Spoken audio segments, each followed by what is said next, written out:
It's our parabolic solar-powered steam balloon. My name is Todd Hubbard.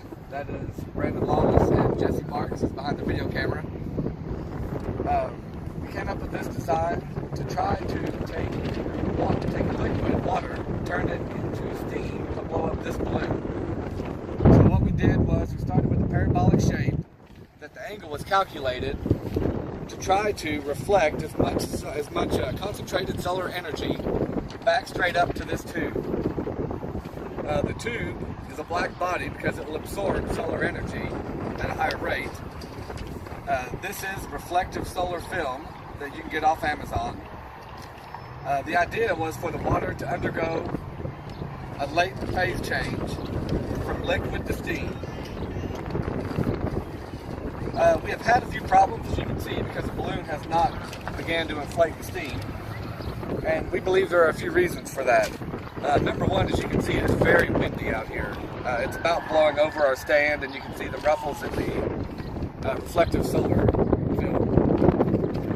The wind is convection, causing greater heat transfer from the pipe back into the atmosphere. So the pipe isn't staying as warm as it would if it wasn't as windy. It's also cloudy, as you can see. I'm trying to get out here and catch but it's really not conducive to what we're trying to do. The other thing that we've noted that is probably not helping us is the angle of the bottom of this solar reflective film needs to be straight up in line with the sun. And with our supports we have, and just kind of what we have designed, the way the wind is blowing and it's ruffling the film, that is not helping our cause any. So we think those three things are really causing a negative impact to our solar-powered steam balloon. Like I said, the idea is to put 4 ounces of water in here, which was calculated.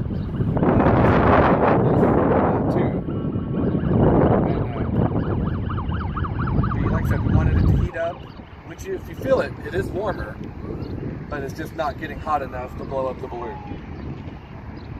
I believe that's all we have. Thank you.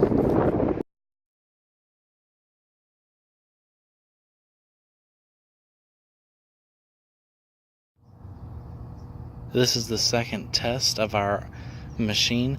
What we are doing is we picked a better day. Today is Monday the 30th, and we're trying with absolutely no clouds, maybe a little bit overcast.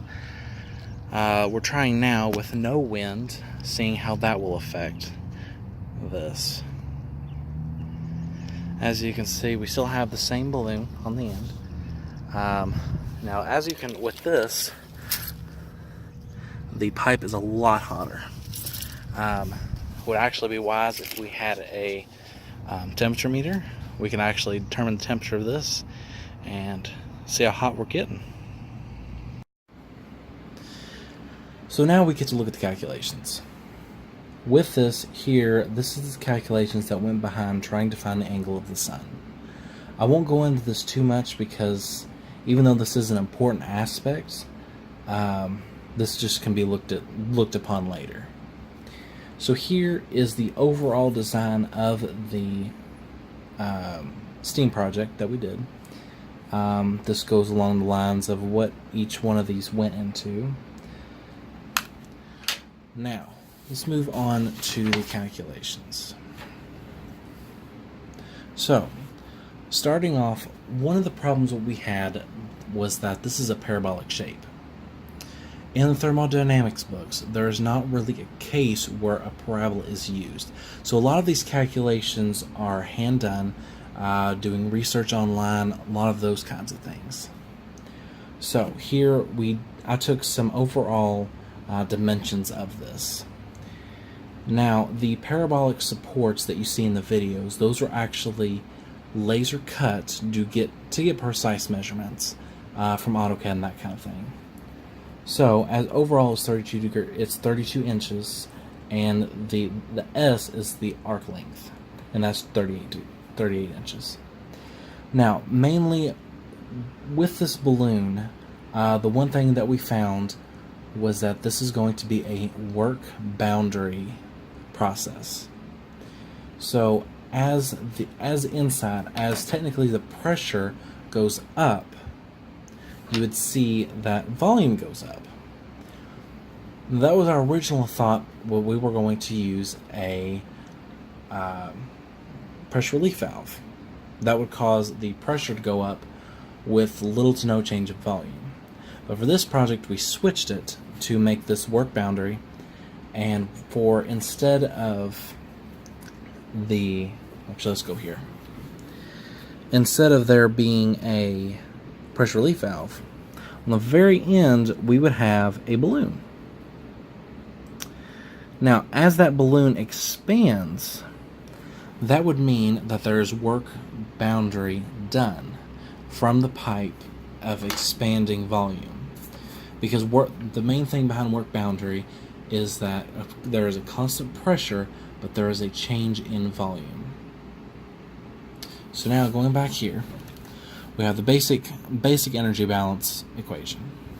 Now, from here on, these are all calculations from the sun. This is solar energy being calculated. So, one of the main things, this is actually coming out of chapter 12 of radiant energy, because you have to worry about diffused energy and direct energy from the sun. And one thing we found in this case was that the absorptivity is going to be 0.1 and the emissivity is going to be 0.9. That is typical with all reflectors. So as you can see, you can read this as at the very end I will post a picture of all of these. That way you can actually pause the video and look at these. So a lot of these have to do with the energy coming off the sun.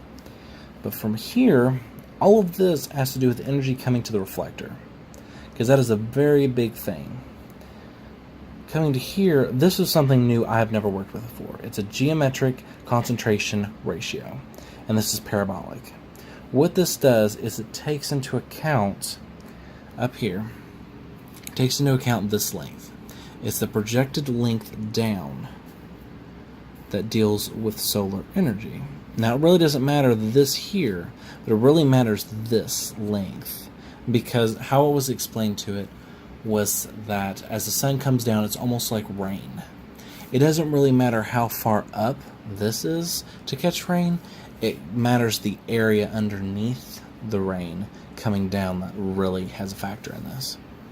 So, coming down here, now the 32 is its overall projected length coming down. This 5.5 feet is actually this here.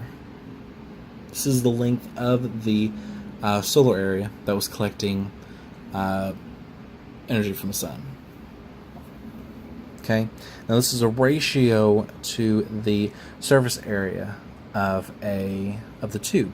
Now, the tube was it was nominal 1/2 inch. It could vary just a little bit from standard sizes.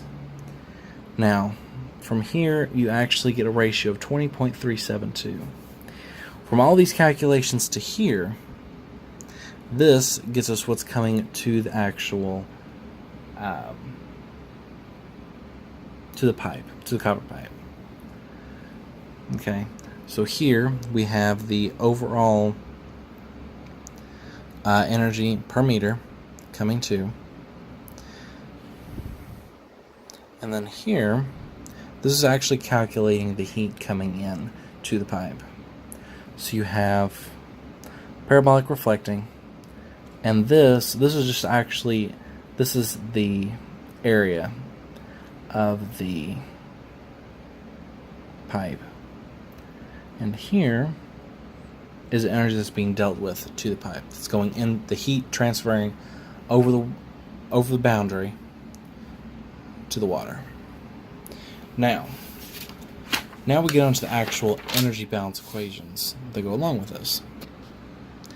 Now, we decided to do energy balance because this did not really have to do with any change in mass over the system boundary. Now, the system boundary here is specified. This is actually, it represents the copper pipe. Now, you have Q loss, you have the Q coming in through radiant energy, and then you have the work that's actually going into the balloon. So, from here, and one thing to take away from this is that this is to calculate the maximum that this thing can produce in relevance to work boundary. Now, through here, you actually have Q loss. This is to represent Q loss. Now, these can be calculated. It would be a little tedious to calculate. So this is actually just to show the maximum. So here we go through the work boundary. Now, in this calculation, there was a lot of assumptions that had to be made. Because when it comes down to here, we dealt with 3. So here, this deals with the water.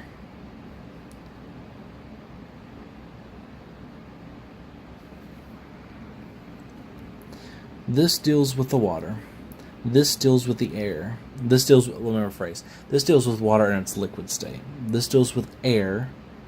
And this deals with the latent change that could happen between the water from phases of liquid to a gas. So, coming down through here, you have these calculations that run through. Now, this is the work boundary. From when the calculations were done, this was calculating the work boundary energy. Now here, we actually, just for the fun of it, we actually try to calculate V2. Now V2 represents the volume of the balloon, because initially the volume of the balloon is 0. So V2 is to show the change in volume of that balloon. Coming down here, we get 8.896.